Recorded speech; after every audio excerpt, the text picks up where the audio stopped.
ಇವತ್ತು ನಾನು ನಿಮಗೆ ಒಂದು ತುಂಬ ಈಸಿಯಾದ ಟೊಮೊಟೊ ಚಟ್ನಿ ಹೇಗೆ ಮಾಡೋದು ಅಂತ ತೋರಿಸ್ಕೊಡ್ತೀನಿ. 3 ಪದಾರ್ಥ ಇದ್ದರೆ ಸಾಕು. ಅನ್ನಕ್ಕಾಗಲಿ ಚಪಾತಿಗಾಗಲಿ ಯಾವುದಕ್ಕೆ ರೆಡಿಯಾದ ಒಂದು ಟೊಮೊಟೊ ಚಟ್ನಿನ ಈಸಿಯಾಗಿ ಮಾಡಿ ನಾವು ಕೊಡ್ಬೋದು. ಅದಕ್ಕೆ ಬೇಕಾಗೋ ಸಾಮಗ್ರಿಗಳು ಏನೇನಪ್ಪ ಅಂದರೆ, ಒಂದು ಅರ್ಧ kg ಅಷ್ಟು ಟೊಮೊಟೊ ತೊಗೊಂಡಿದ್ದೀನಿ.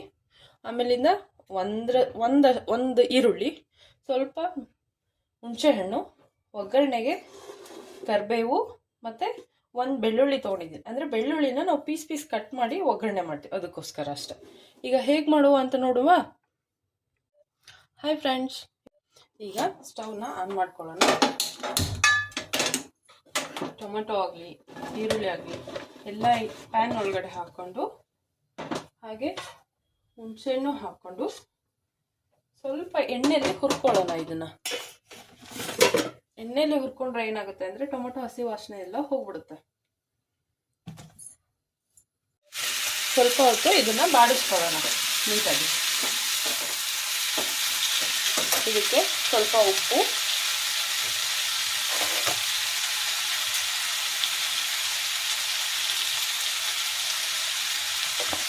ನಮಗೆ ಎಷ್ಟು ಬೇಕೋ ಅಷ್ಟು ಉಪ್ಪನ್ನು ನೋಡಿ ನಾವು ಮಿಕ್ಸ್ ಮಾಡ್ಕೊಳ್ಳೋಣ.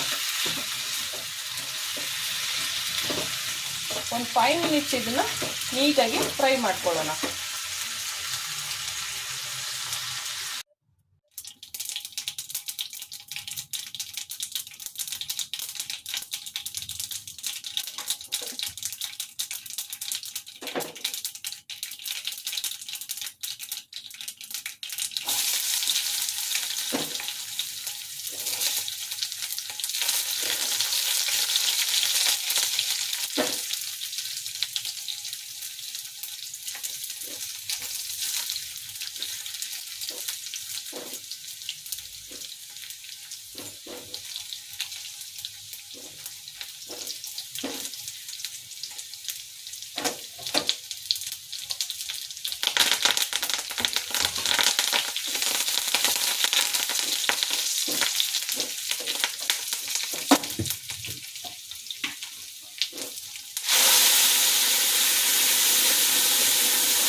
ಓಕೆ,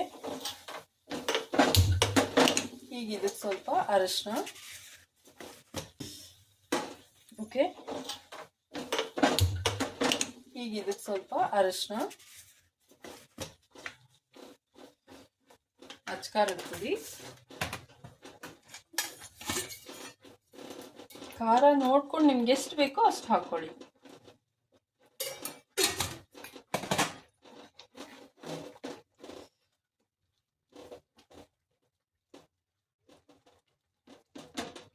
ಓಕೆ ಫ್ರೆಂಡ್ಸ್, ಫೈನಲಿ ಈಗ ರೆಡಿ ಆಯಿತು. ಅದನ್ನು ಸರ್ವ್ ಮಾಡೋಣ.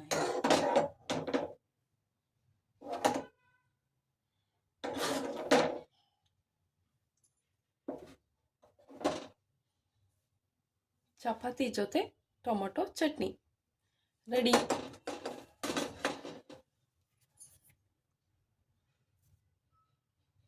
ಹೀಗೆ ಆರಾಮಾಗಿ 2 ನಿಮಿಷದಲ್ಲಿ ನಾವು ಟೊಮೊಟೊ ಚಟ್ನಿನ ಮಾಡ್ಕೋಬೋದು. ಪ್ಲೀಸ್ ಇಷ್ಟ ಆದರೆ ಈ ವಿಡಿಯೋನ ಶೇರ್ ಮಾಡಿ ಮತ್ತು ಸಬ್ಸ್ಕ್ರೈಬ್ ಮಾಡಿ.